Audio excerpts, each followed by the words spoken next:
Aujourd'hui, nous aimerions vous raconter l'histoire de Noé et de sa famille.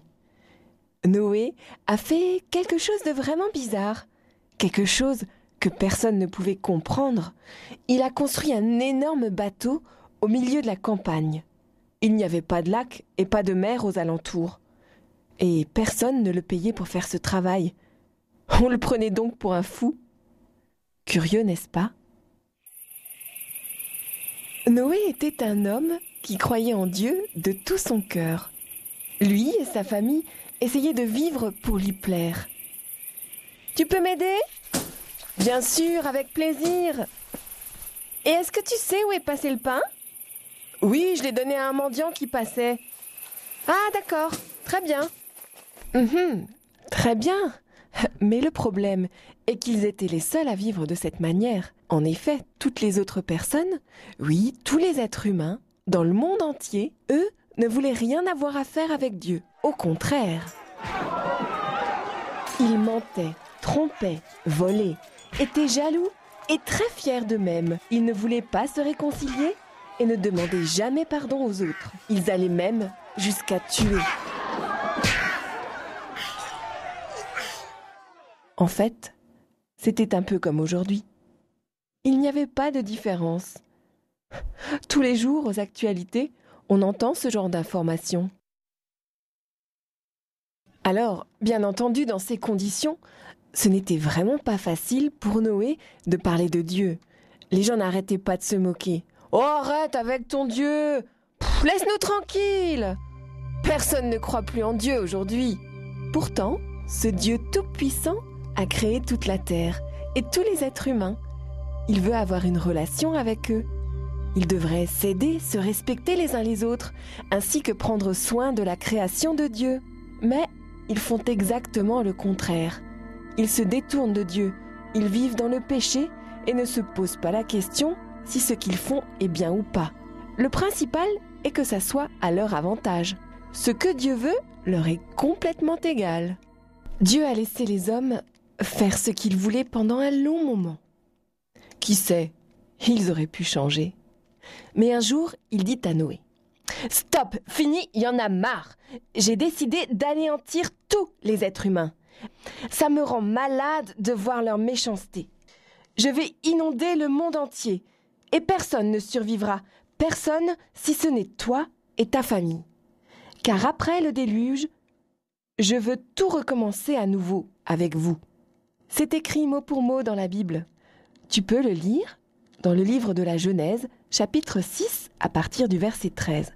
Dans ce texte, on y trouve le plan exact que Dieu a donné à Noé. Il devait construire un énorme bateau, une arche, en plein milieu de la campagne.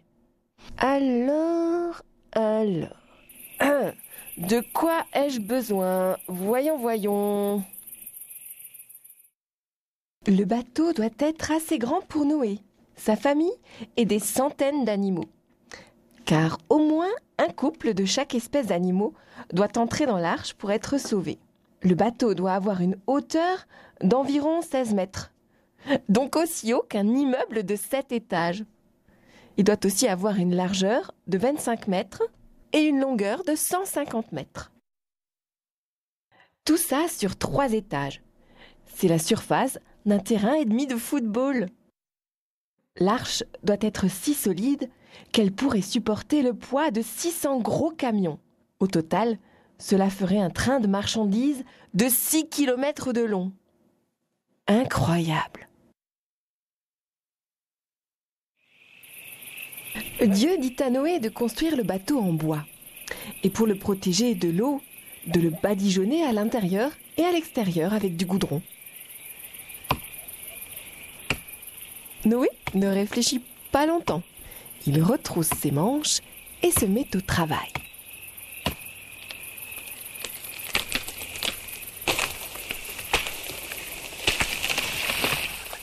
Fils, je vais avoir besoin de vos forces et de votre aide. Ok, papa, pas de problème.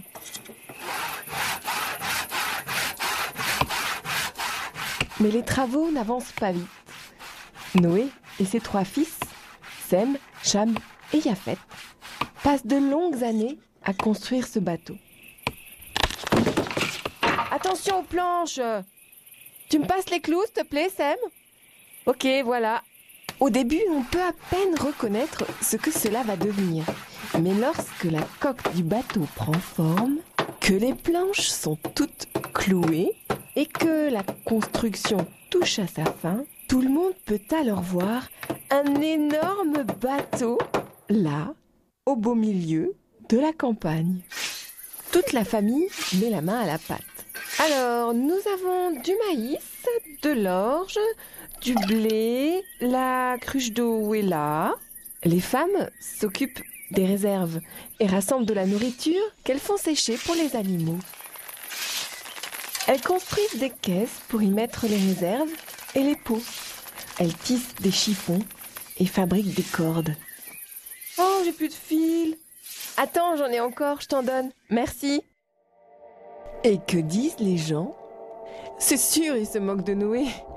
Quelle idée stupide, construire un bateau en plein milieu de la campagne alors qu'il n'y a pas de mer à des kilomètres à la ronde. Ha! Ha! Ha! Quelle idée! Personne n'a jamais vu quelque chose d'aussi bête. Écoutez-moi, s'il vous plaît, c'est important. Vous ne pouvez pas vivre comme bon vous semble. Dieu ne veut pas qu'on se mente les uns aux autres, qu'on se trompe, qu'on vole et qu'on soit jaloux. Dieu est en colère parce que nous nous querellons, nous nous battons, et lorsque nous commettons des crimes, si vous ne changez pas, alors un déluge va venir et tout sera inondé. Noé essaye tant bien que mal de convaincre les gens du jugement à venir, mais en vain. Il connaît le plan de Dieu. Dieu le lui a dit lui-même. Mais personne ne veut écouter ni croire Noé. « Tu délires complètement !» lui disent-ils. « Laisse-nous tranquilles avec ton baratin. »« Il est où ton Dieu? Je le vois nulle part. »« Un jugement arrive. Le monde va être anéanti. Un déluge va inonder la terre. Qui peut croire ce genre de truc? C'est vraiment stupide. Allez, allez, tais-toi un peu, grand-père. » Enfin, après beaucoup d'années, l'arche est terminée. Les fenêtres sur le toit et même la grande porte principale sont placées. À ce moment, Noé entend à nouveau la voix de Dieu. Maintenant, entrez dans l'arche. Toi, ta famille et tous les animaux que je vais faire venir. Dans exactement 1 semaine, il va commencer à pleuvoir. Noé essaye une dernière fois d'avertir les gens, mais rien à faire. Ils ne veulent rien savoir. Alors soudain, un grondement et un tremblement se font entendre. Et là, devant leurs yeux écarquillés, les animaux arrivent, 2 par 2. Ils se dirigent vers l'arche. Si je ne les voyais pas de mes propres yeux, j'y croirais pas. Tu es sûr qu'ils vont pas nous faire de mal? Oh, regarde comme il est mignon. La famille de Noé est émerveillée de voir comment Dieu a tout organisé. Et ça, jusqu'au plus petit détail. 1 semaine plus tard, le dernier animal entre dans l'arche. Les dernières réserves sont entassées et les derniers articles ménagers sont rangés. Avec un grand boom, la seule porte de l'arche se ferme. C'est Dieu lui-même qui la ferme. Et voilà. Et maintenant? Est-ce que ça a commencé? Chut, je crois que j'ai entendu quelque chose. Non, je me suis trompée. Combien de temps ça va durer? Je crois que j'ai un petit peu peur. Rien ne se passe. Puis tout d'un coup, des gouttes de pluie commencent à tomber. Écoutez, écoutez, ça commence! La pluie tombe et tombe de plus en plus fort. Le ciel déverse des trompes d'eau et les vallées deviennent des torrents d'eau. D'abord, l'eau forme des petites flaques. Ensuite, les fleuves débordent et les lacs coulent. Et le tout devient une grande mer. L'eau sur la terre monte et monte. Il doit en être ainsi pendant 40 jours. Dieu l'a prédit. Et tout d'un coup, qu'est-ce que c'est? Tout bouge. Une secousse se fait ressentir. Le bateau se penche légèrement, d'un côté, puis de l'autre. Tout le monde réalise alors, l'arche flotte. Elle flotte sur une énorme étendue d'eau.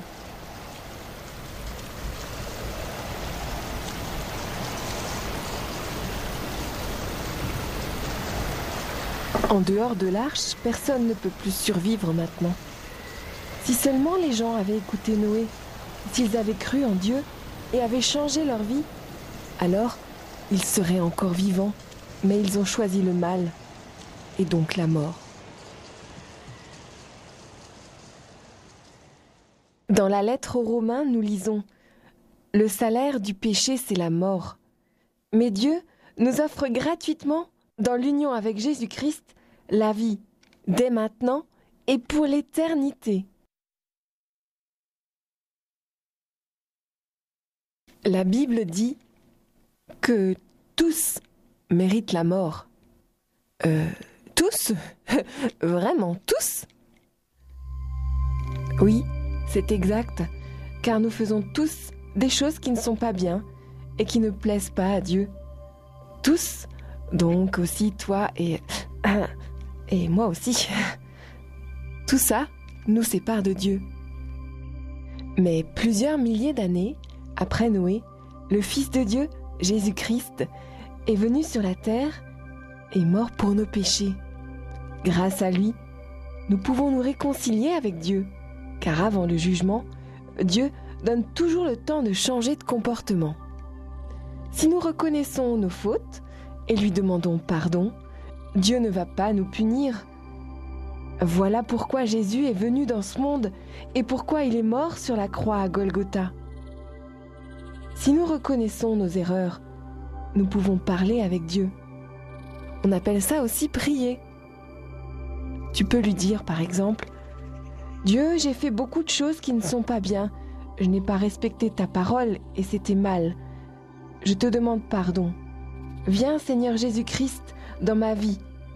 Montre-moi la bonne voie et reste avec moi. » Si nous prions ainsi, Dieu nous fait le don de son amitié et de la vie éternelle.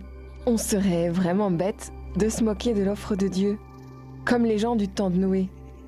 Tu ne trouves pas?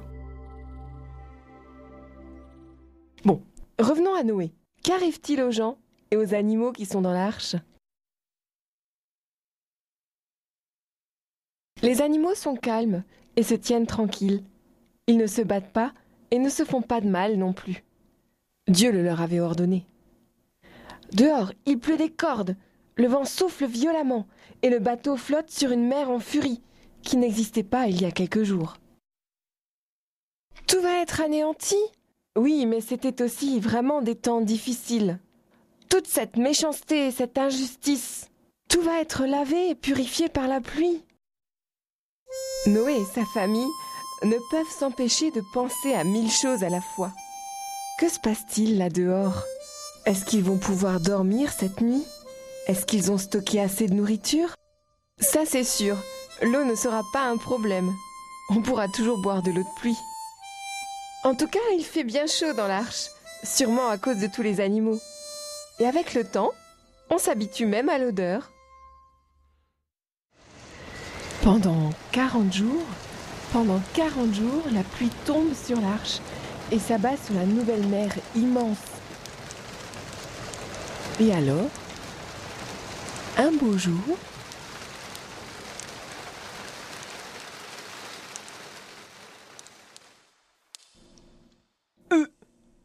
qu'est-ce qui se passe? Je suis devenu sourd? Silence. Plus rien. La pluie s'est arrêtée. Il ne pleut plus. Est-ce que le déluge est déjà terminé? Ou bien, qu'est-ce qui s'est passé? L'eau monte maintenant, lentement. Quelques sommets de montagne sont encore visibles. Mais bientôt, ils disparaissent tous l'un après l'autre. Même la plus haute montagne du monde se trouve 7 mètres sous les eaux.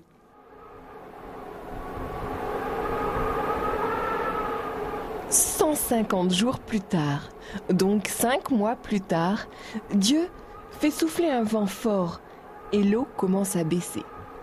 Dans l'arche, on ne remarque pas encore grand-chose. Mais lorsqu'un grand boom se fait soudain entendre, Noé sait. Le bateau vient de toucher terre. L'arche s'échoue sur le mont Ararat, en Turquie actuelle. Est-ce qu'on peut sortir ? Je sais pas, c'est sûrement encore tout mouillé. Jetons un coup d'œil. Tout le monde commence à perdre son calme et sa patience à bord de l'arche. Car personne ne peut plus attendre pour voir le soleil, les arbres, les fleurs. Est-ce que la terre est de nouveau recouverte de verdure ?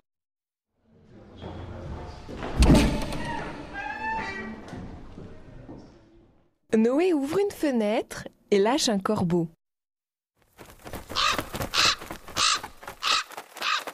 Il vole au-dessus de l'eau pendant quelque temps, mais il ne peut trouver aucun arbre pour se poser et construire son nid. Noé lâche alors une colombe. Mais elle revient également très vite et disparaît dans son nid à l'intérieur de l'arche. « Oh, quel dommage !» dit Noé. « C'est pas grave. Patientons encore un peu. » Une semaine plus tard, Noé essaye à nouveau et relâche une colombe. Celle-ci reste plus longtemps dans les airs. Lorsqu'elle revient, elle tient quelque chose dans son bec. Une feuille d'olivier. Les premiers arbres fleurissent à nouveau, mais pas encore assez. Alors la colombe retourne dans son nid. Une semaine plus tard, Noé relâche une colombe et attend qu'elle revienne. Et il attend, mais la colombe ne revient pas. Elle a sûrement trouvé un endroit pour faire son nid. « Venez m'aider, ça va pas être facile !»« Oui, bien sûr. Ouvre-la derrière, mon frère. » Noé ouvre alors le toit tout grand. Le soleil brille et le vent frais sent bon l'herbe, les fleurs et la forêt. À ce moment précis, exactement 1 an plus tard, Dieu dit enfin à Noé : « Sortez de l'arche, vous et tous les animaux. Aujourd'hui, la vie sur terre recommence avec vous. »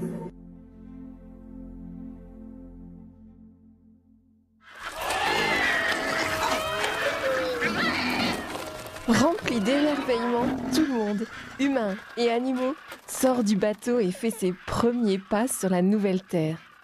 Youhou! Ouais! Regardez! Oh, comme c'est beau! Incroyable! Noé demande immédiatement à ses fils : « Allez chercher des pierres. La première chose que nous devons faire, c'est offrir un sacrifice de remerciement à Dieu pour sa protection et sa fidélité. » Oui, très bonne idée! Noé et sa famille disent alors un grand merci, de tout cœur, à leur Dieu éternel, pour cette nouvelle vie sur cette nouvelle terre. Dieu se réjouit beaucoup quand il voit ce sacrifice. Et pour montrer sa joie, il dessine dans le ciel un bel arc-en-ciel.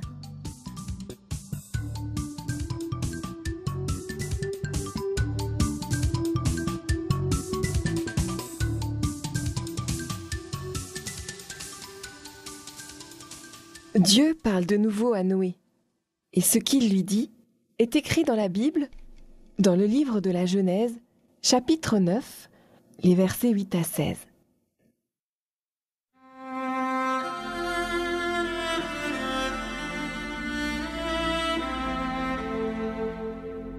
Pour ma part, je vais établir mon alliance avec vous et avec vos descendants, après vous, ainsi qu'avec tous les êtres vivants qui sont avec vous, oiseaux, bétail et bêtes sauvages, tous ceux qui sont sortis du bateau avec vous, et ils peupleront la terre.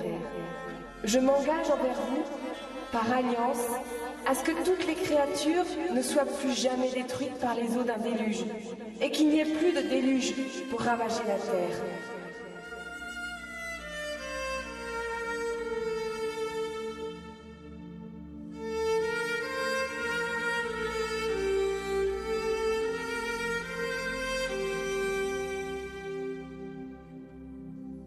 Voici le signe de l'alliance que je conclus pour tous les âges à venir entre moi et vous et tout être vivant qui est avec vous.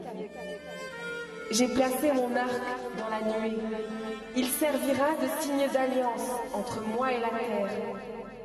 Quand j'accumulerai des nuages au-dessus de la terre et que l'arc apparaîtra dans la nuée, alors je me souviendrai de mon alliance avec vous et avec tout être vivant, quel qu'il soit. Et les eaux ne formeront plus de déluge pour détruire l'ensemble des créatures. L'arc sera dans la nuée et je le regarderai pour me rappeler l'alliance éternelle conclue entre moi et tous les êtres vivants qui sont sur la terre.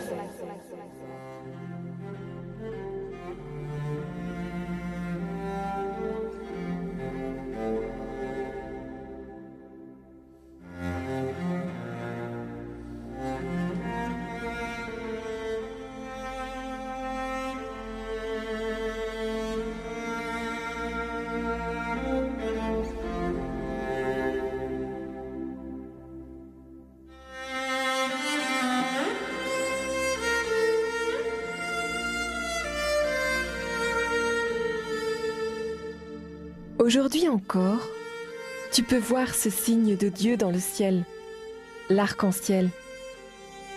Il est là pour te rappeler la promesse de Dieu, la protection de la terre et des êtres humains qui la remplissent.